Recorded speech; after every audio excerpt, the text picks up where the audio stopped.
with this instrument. This is a digital storage oscilloscope and a combination of DC power supply with your breadboard and the probes.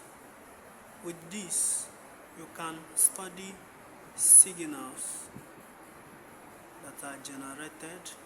It has many functionalities that you can use to study any waveform that is generated from any source.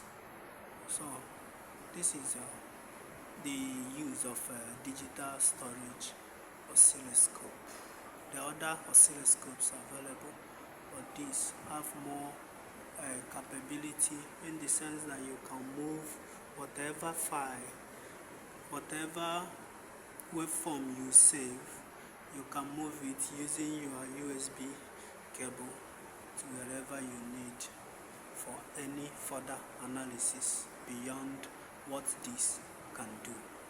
Thank you.